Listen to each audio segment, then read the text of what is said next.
اعوذ باللہ من الشیطان الرجیم بسم اللہ الرحمن الرحیم اللہم صلی علی سیدنا محمد النبی الامی وعلی آلہ وسلم تسلیما۔ میں ہوں Nadeem Siddiqui M7 city news کے ساتھ۔ آج ہمارے ساتھ پروگرام میں سیاسی اور سماجی جائزے کے حوالے سے تنظیم الاخوان کے سیکریٹری انفارمیشن لئیق احمد خان صاحب، ان سے بات کریں گے کہ آیا کہ کیا صورتحال رہی، ملکی صورتحال کے ساتھ ساتھ ان کی تنظیم جو ہے اپنا کردار کیا ادا کر رہی ہے۔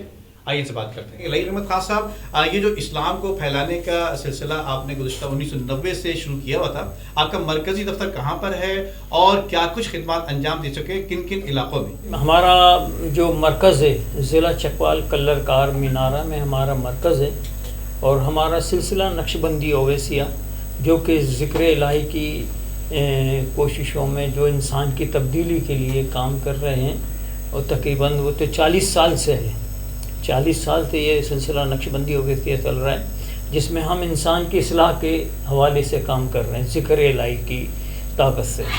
دوسرا، تنظیم الاخوان پاکستان یہ 20 سال سے اپنی کوششیں کر رہی ہے پورے پاکستان میں، سیاسی حوالے سے جو ہم سے ہو سکتا ہے ہم کرتے ہیں۔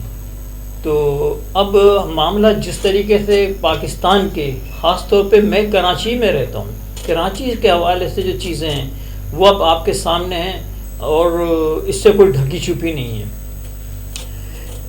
پہلی بات تو میں کہوں گا، کراچی، لوگ کہتے ہیں کہ کراچی ہب ہے، یہ ایک ماں ہے جو پورے پاکستان کا پیٹ پال رہی ہے، لیکن یہ تو سب کو پال رہی ہے، لیکن اس کا پیٹ جو ہے خالی ہے، اس کے اوپر کوئی بات نہیں کرتا۔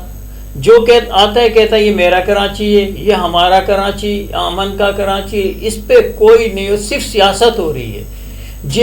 جن لوگوں نے، اس کراچی کے عوام نے جن لوگوں کو اپنا سر کا تاج بنایا تھا، انہوں نے اپنا تاج بھی بیچ دیا، ان کا اتنا سودا کر دیا کہ اب یہ قوم مایوس ہو چکی ہے، اس لیے کہ پیپلز پارٹی حکومت میں آتی ہے، اس کو غرض نہیں ہے کراچی سے، اس لیے کہ وہ سندھ میں بھی کچھ نہیں کر سکتی ہے تو کراچی میں کیا کرے گی۔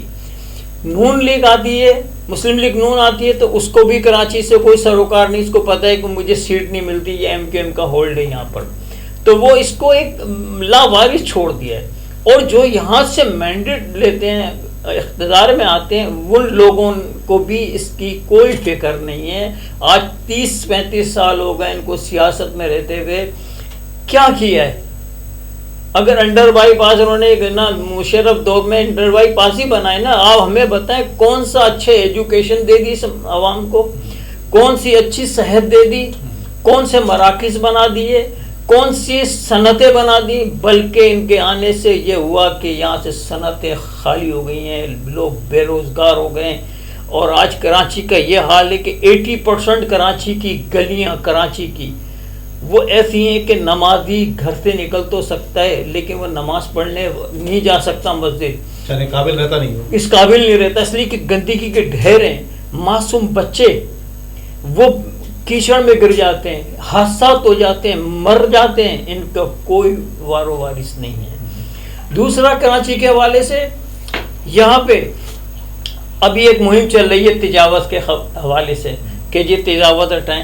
میں ایک مذاق ہوتا ہے، یہ کئی علاقے ہیں، ابھی میں بتا سکتا ہوں کہ جو 3 دن وہ صاف رہے ہیں، لوگوں کو سکھ کا سانس لیا کہ جہاں سے بندہ بھی نہیں گزر سکتا، لیکن آج پھر وہ 2 دن کے بعد پھر وہی صورت ہے۔ سپریم کورٹ کی ہدایت کے مطابق تو یہ کام کیے جا رہے ہیں، ہم دیکھ رہے ہیں کہ بلدیہ عظمیٰ کراچی ڈسٹرکٹ کے میونسپل کارپوریشن سمیت پولیس کے اوپر ذمہ داری دے دی، جبکہ جب سے ہم نے دیکھا کہ خاص طور پر پولیس کے اوپر ذمہ داری دی گئی ہے، تو شہر کے فٹ پاتھ اور جو مین شاہراہیں تھیں وہ تو ہمیں واقعی کلیئر نظر آ رہی ہیں، تو وہ تو کافی جگہ بہتر ہوئی ہیں۔ ویسے کیا کہیں؟ دیکھیں، مین جو شاہراہیں ہیں جہاں سے گزر لوگوں کا مین صدر ہے، اس میں بھی دیکھ لیں ابھی بھی صاف ہوتا ہے، کچھ دن کے بعد پھر وہ اندر گلیوں میں وہی صورتحال ہوتی ہے۔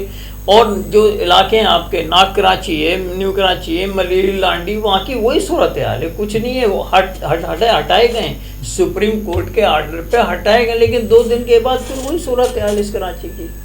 کہاں کھڑے ہوئے ہم لوگ؟ بچوں کو آج ہم نے نا کہتے ہیں کہ تعلیم کے بغیر ترقی نہیں کر سکتا ملک۔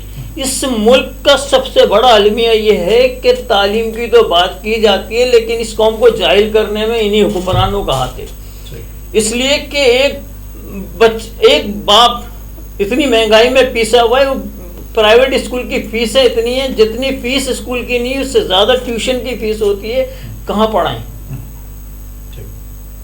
آج ہاسپٹل وہاں دوائیاں نہیں ہوتی ہے, ڈاکٹر دیکھ رہے ہیں. ایک جو گورنمنٹ ہاسپٹل ہیں وہاں بھی لوگ کہتے ہیں کہ یار آپ کو کوئی تعلقات والا ہے جو ہمیں سہولت ہو جائے, ہم آرام سے کرتے ہیں. لوگ بے یار و مددگار ہوتے ہیں, پڑھے ہوئے ہوتے ہیں, کیا ہے شہر کراچی کی صورتحال تو اس طرح سے بھی دیکھ سکتے ہیں کہ آیا کہ جو گراؤنڈ ہے وہ ویران ہو رہے ہیں, ہاسپٹل آباد ہو رہے ہیں, اس طرح سے کہ جو فوڈس پہ بھی جس طرح ہم کھا پی رہے ہیں, جو ملاوٹ شدہ چیزیں مل رہی ہیں ہمیں, اس پہ بھی کنٹرول اب تک کوئی نہیں ہو رہا ہے. اس پہ بھی تو کافی دیکھنے والا کوئی نہیں, جبکہ سندھ گورنمنٹ کی ذمہ داری ہے. کہ یہ سندھ گورنمنٹ کی ذمہ داری ہے, میئر کراچی کی ذمہ داری ہے, یہ ٹاؤن کی ذمہ داری ہے. لیکن وہاں اس پہ آپ ایک علاقے کے اندر یہ جو چربی پہ لگ رہی ہے جانوروں کی, جس سے گھی بنایا جا رہا ہے, جو بیماری ہے وہ ٹاؤن میں ہی ہوتا ہے نا. ٹاؤن ناظم جو ہوتا ہے, چیئرمین ہوتا ہے, وہ کدھر ہوتا ہے؟ کیا اس کو پتہ نہیں ہے اپنے علاقے میں کیا ہے؟ ایک علاقے میں پتہ ہوتا ہے, اس کے حلقے میں دوسری پارٹی کا بندہ کام کر رہا ہے تو اس کو یہ نہیں پتا کہ اس کے علاقے میں غلط کام کہاں ہو رہا ہے. یہ روکا جا سکتا ہے اگر یہ چاہیں. جی ناظرین, آج کا پروگرام آپ کو کیسا لگا, ہمارا سیاسی سماجی جائزہ, اس حوالے سے اپنی رائے سے ضرور آگاہ فرمائیے گا. ہمارا YouTube channel metro 7 city news آپ کے رائے کے لیے منتظر رہے گا. اپنے میزبان ندیم صدیقی کو اجازت دیجیے. اللہ حافظ.